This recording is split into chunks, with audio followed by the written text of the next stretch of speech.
step into history where a national tradition began. Columbia, Missouri is the proud birthplace of homecoming. Yeah, but you know what? It is also the home of the Mizzou Tigers. But the town is also much more than just a college town. So let's explore all of that in today's Destination Heartland. I'm Sharon Chen, anchor with KCTV5 News, and we are taking our virtual trip today to Columbia, Missouri. Joining me today is Megan McConaughey with Visit Columbia. Hi, Megan. Thanks for joining us today. Hello, thanks so much for having me. Okay, so let's dig right in. So, when it comes to Columbia, what kind of things surprise visitors the most? That is one of my favorite questions. I think what we hear a lot is, of course, you mentioned Columbia is a college town. And so I think people have a lot of expectations about what a college town is like and, what they can expect in a college town. And when they visit Columbia, they find so much more than they expected. So a lot of art, a really incredible culinary scene, fantastic shopping, really great history, like you mentioned. And so for folks, especially who have been to college towns before, it is really what they didn't expect. It's even more. And we get to dig into all of that right now. So let's begin with the history. So, what makes Columbia unique when it comes to Missouri's history? Sure. So Columbia just celebrated its 200th birthday in 2021. So having our bicentennial really let us reflect back on our role in Missouri's history. We started as a really small settlement that just had to kind of relocate about half a mile away to get to a water source. And that is still where our downtown area is today. So I can actually walk out of my office and be to where Columbia was founded in about 2 minutes. So I think that especially the 200-year mark and also, of course, the University of Missouri being founded, it really sets Columbia up on a stage to be well known in Missouri. Yeah, absolutely. And, just the scene of Columbia is beautiful. I've never been there, but I've seen pictures online, and it is such a beautiful town. Let's talk about the University of Missouri, because you had talked about it, being founded, developed since 1839. So, how has that influenced the town of Columbia? Well, I think it really makes us such a vibrant community and really has a lot of youthful energy that I think is great. It also means that there are a lot of people invested in the culture and in entrepreneurship and in maybe coming to the university and then deciding to stay in Columbia. We have a lot of folks who come here for school and just never leave. And so not only are there great academic and business contributions, but also having faculty and students from around the world means that we also have that international influence that also helps to make Columbia really special. Yeah, for sure. And such, the school is such a big influence of the town itself.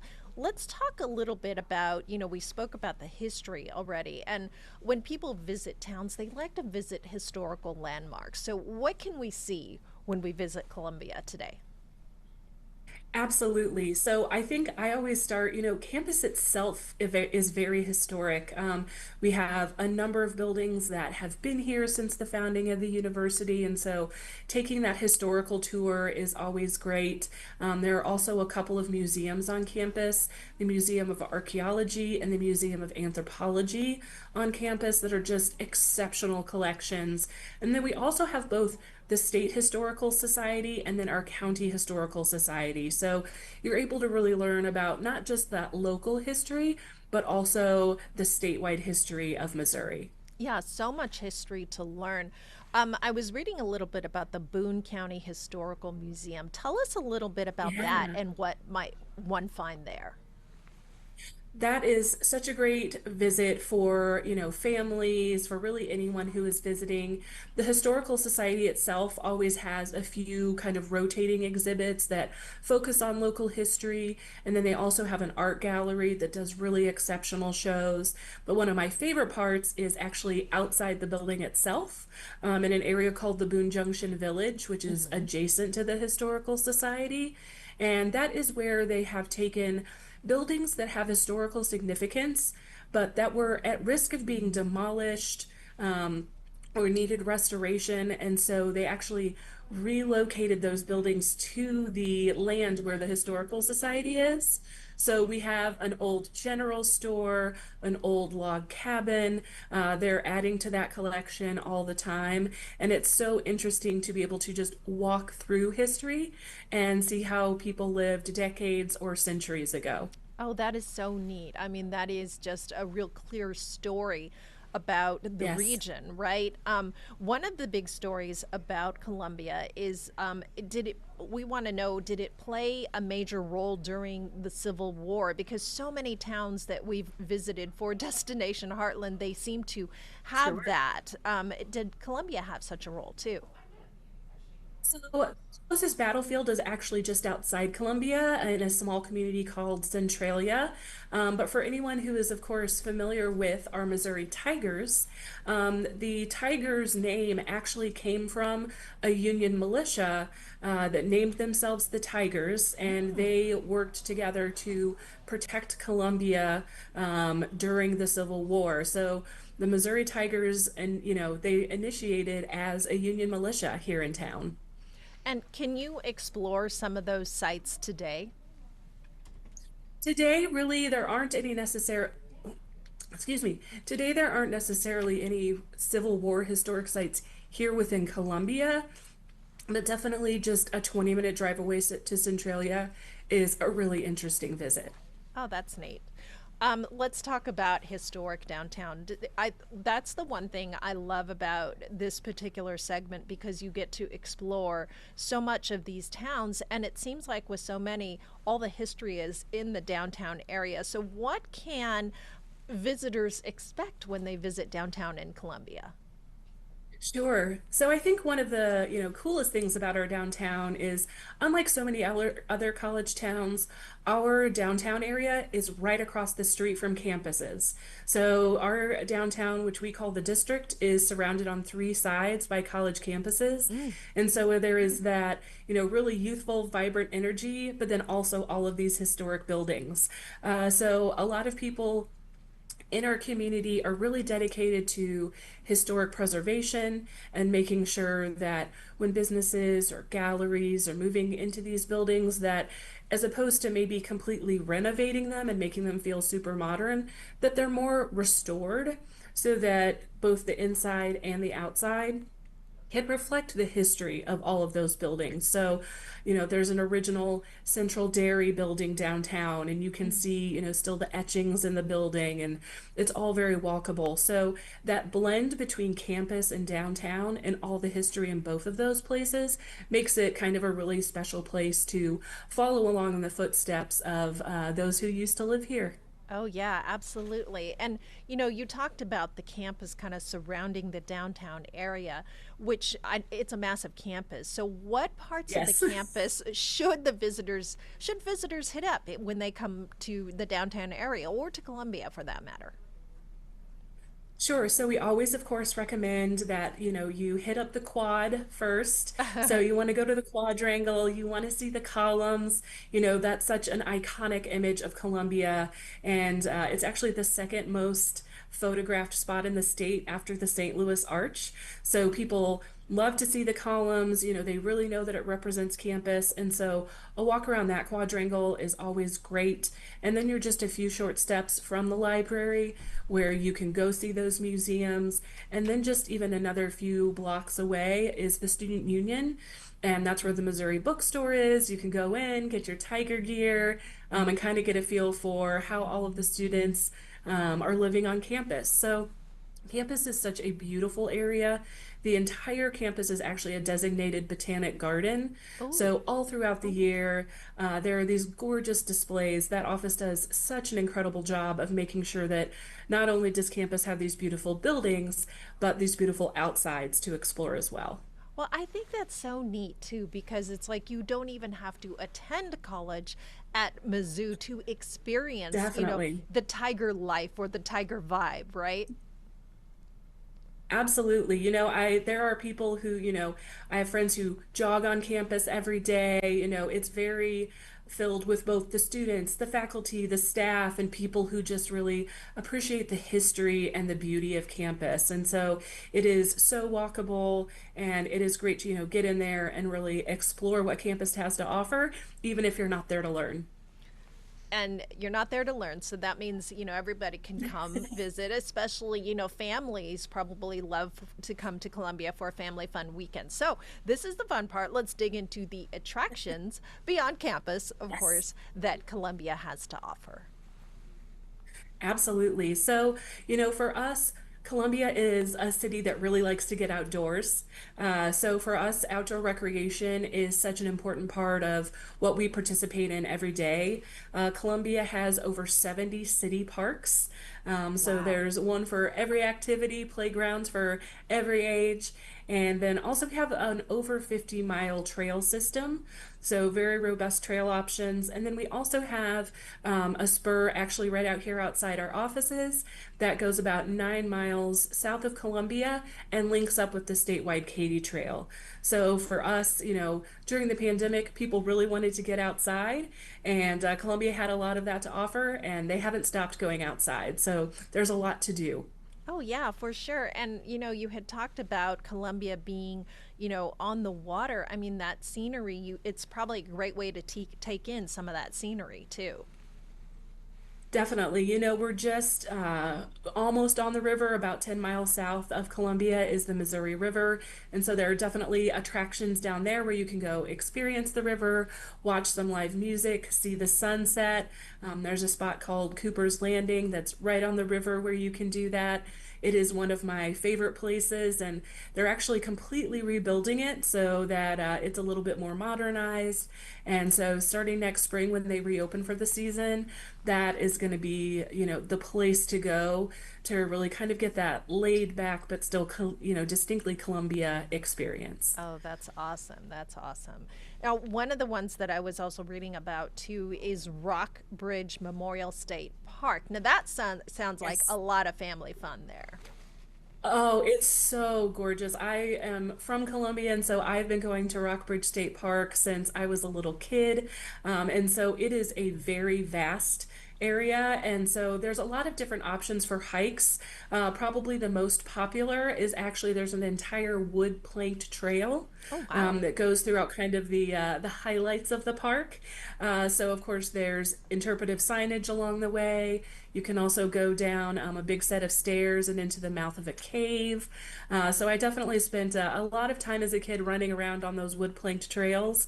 But there's also opportunities to do longer hikes that take you kind of out into the prairies and more into the wilderness of the park.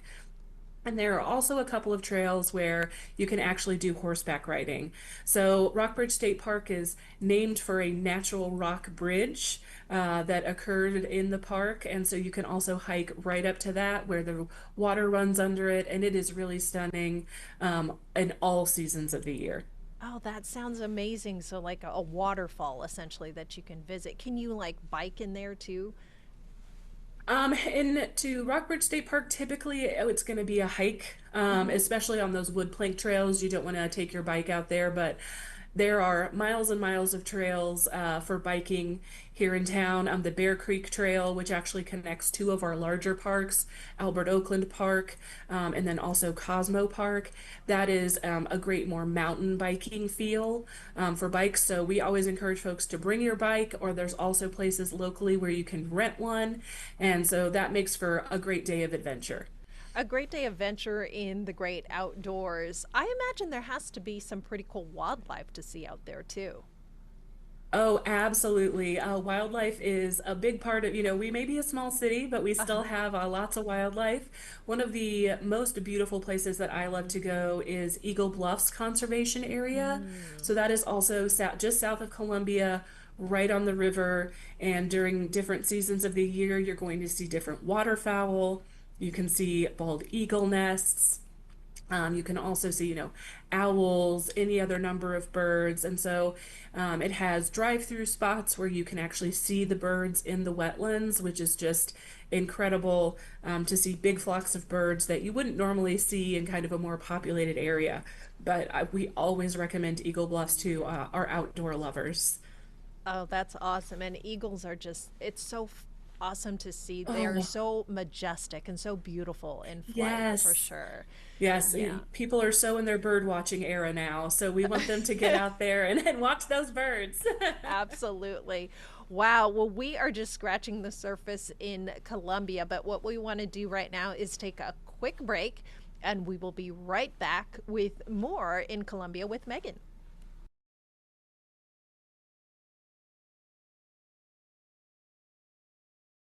And welcome back to this episode of Destination Heartland, where today we are virtually exploring Colombia. So I want to go ahead and bring Megan McConaughey back in. She's with Visit Colombia. Okay, Megan, we have talked about so much to do in Colombia, and we have yet to dig into the restaurant and shopping scene, which I know that it's quite vast there too. So let's start with Colombia's restaurant scene. What can visitors expect there? Well, we are definitely very spoiled when it comes to our dining scene. So, of course, if you've been to Colombia before, or maybe if you went to school here, you're of course familiar with our traditions, our Shakespeare's pizza, our Booch's burgers. But Colombia is home to over 200 local restaurants. Wow. And I think part of having such an international community means that we also have a lot of international flavors. So it's this really wonderful mix of being able to go out and have, a farm to table kind of classic American meal, but then also if you're in the mood to go have really exceptional Ethiopian food or Oh, Indian wow. food.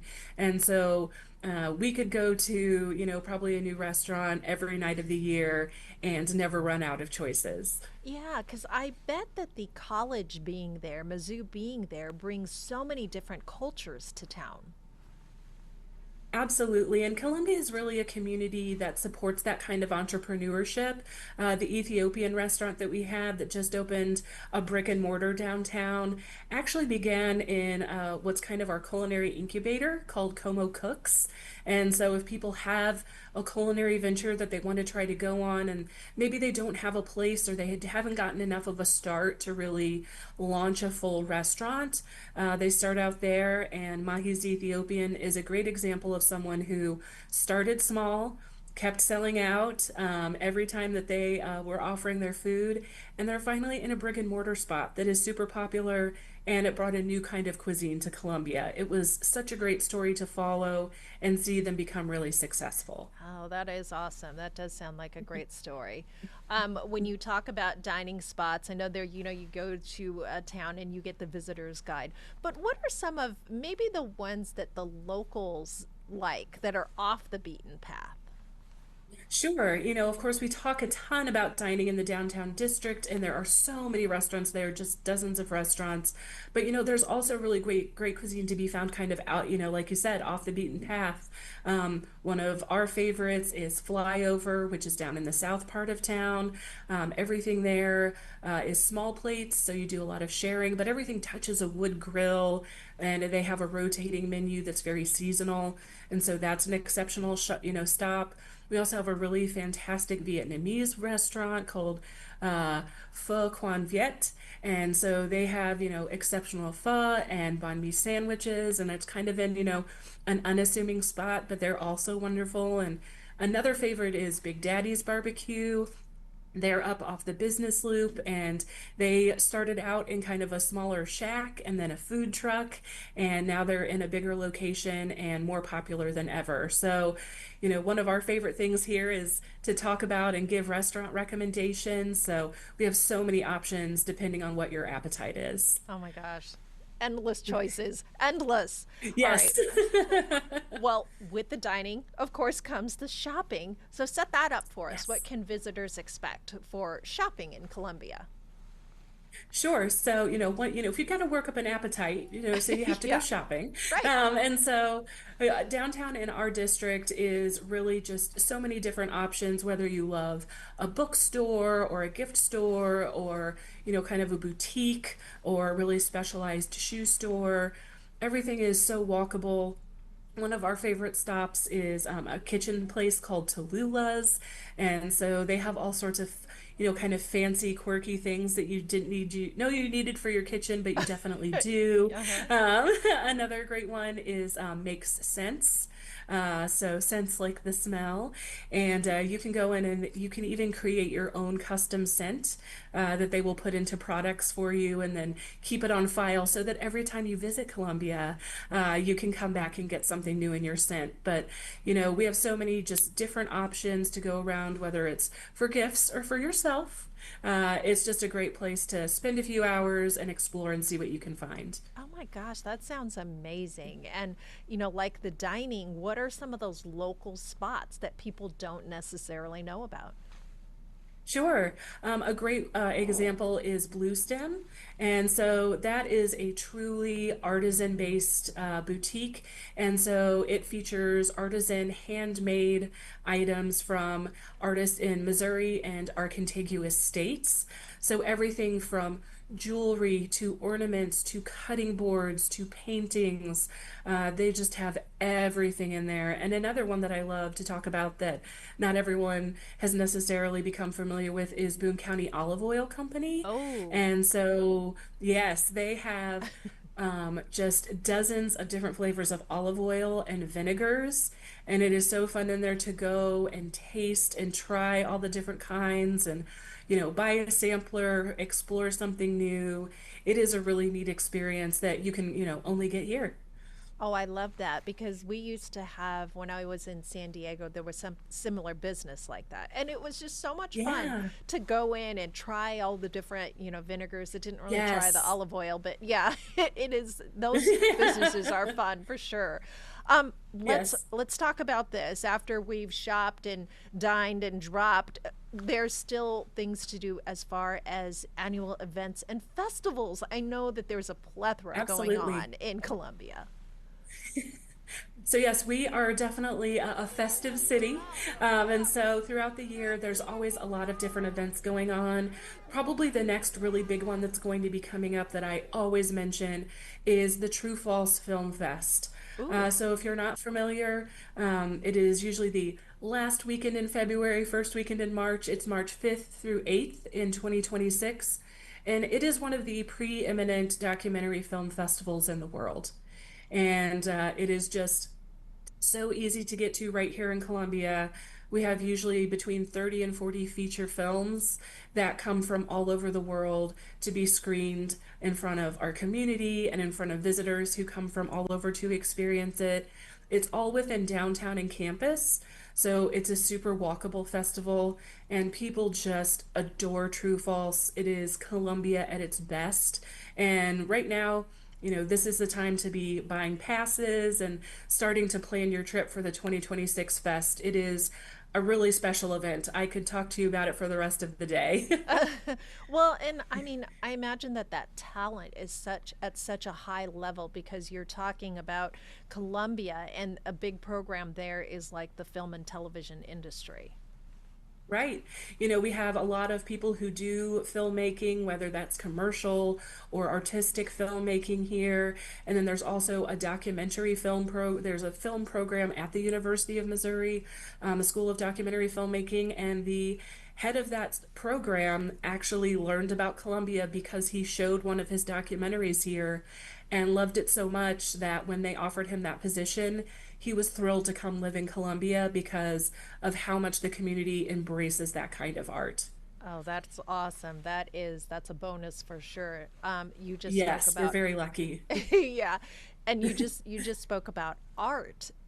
There has to be so much to be found in art and cultural festivals there too.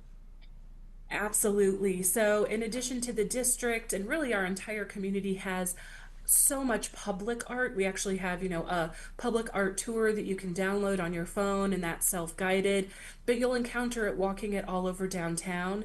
And then also just right north of downtown is the North Village Arts District. And that is an area that was previously industrial buildings that has turned into art galleries, into working artist spaces, so that people who work and live art can do all of that in this one neighborhood. And every first Friday of every month, they have a festival with music and with art and with food. And it's always such an exceptional way to see the people who are making their living doing art here in Columbia kind of express themselves. And so the North Village has really grown into something that people always make sure they visit when they're in Columbia. Oh, that sounds fascinating. And here we are right now going into, well, we're in December, so, we're kind of like ramping up for the holidays. Columbia must have, a lot of the seasonal events too, starting in Halloween. I'm sure that the spirit is strong, let's say. Yes, absolutely. We start probably, I think our first real big Christmas event is actually on the first Friday in December. So for us, that's tomorrow. And that's the Living Windows Festival. And so all of the shopkeepers clear out their front windows and have live action scenes in their front windows. Oh, So, they might be dressed up as the Grinch and, stealing all the presents. Someone always has either puppies or kittens. That one always gets me. But that's really kind of the kickoff to a lot of things. We have carriage rides downtown on the weekends. Our Missouri Symphony Society does an exceptional holiday concert every year. The University Concert Series usually has the Nutcracker, and so that's always just such a fun way to get into the spirit. Of course, the students kind of clear out for the holiday, and so Columbia is here to celebrate it while they're gone. oh, wow. I mean, that sums it up pretty much. But here, Yeah. how about this question? If somebody has, one weekend in Columbia, what would be the perfect itinerary? Because we have talked about so much to do there. Yes. I know that's such a hard thing. We teach people how to help people plan an itinerary, and so much of it depends on what they really enjoy doing, but I Mhm. always kind of suggest a mix of checking out something that's historical. So I think really getting downtown, checking out the State Historical Society, seeing what they have on display, and then walking through downtown, doing some shopping, having some lunch. And then I think, an afternoon or an evening outside, I think is always a great plan, whether it's just a stroll on a trail or finding a patio that you want to sit on. Uh-huh. I think really, makes for a great day. But gosh, it just so, depends on what someone is interested in. And I really think that I hate to be cliche and say that there's something for everyone, but I do think that no matter your interest, we can find something and tailor it to you based on what you enjoy. Yeah, I mean, it sounds like it. Family fun to couples weekends, getaways. There's so much there. Yes. I always ask this question, and it seems to be like the hardest question, which is, what is the best time to visit Columbia? No, that is a great question, and one that I get asked a lot. I think fall is probably our most vibrant, really excited, high energy season. There's a lot of festivals. It's football season. The Mm. students have come back. And so there's a lot of energy in the fall. And then I think Columbia is also particularly beautiful in the spring with all of our outdoor space. And so I think kind of those shoulder seasons of spring and fall. Columbia is especially beautiful, but also kind of depending on the energy you're looking for, that can be a good way to choose as well. Yeah, and I mean, football season in Columbia, Mizzou, it has to be off the hook. Because, I mean, we've watched It the is. games from here, and it's crazy. It is a very fun experience. If you haven't been, you've got to at least come to one game. At least, hit up homecoming, especially if you've never been to one before, and really immerse yourself in the first homecoming. Yeah. I mean, it's the home of the homecoming, so you have to go and That's experience right. it, right? Before we go, Megan, let's talk about the World Cup. I mean, we're going to Sure. learn who is officially going to be here in Kansas City, tomorrow and Saturday. So, Columbia being not too far from the epicenter here, what kind of events do you guys have planned for the World Cup next year?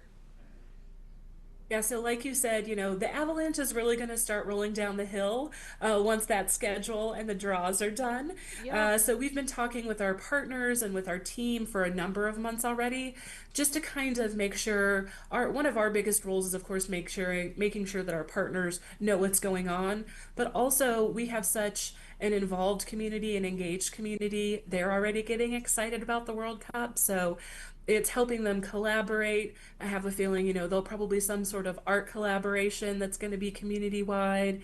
But we'll also have watch parties throughout the community. Mm. And we know that, depending on which international fans end up in Missouri, some of them may end up in Columbia, but we're also anticipating a good number of domestic fans who may want to be close to the action. They might live in Minnesota or Arkansas or over in Illinois, and Kansas City is so close and so central that they kind of want to get close to the action, but they may not want to put as, much financial investment into kind of their whole trip.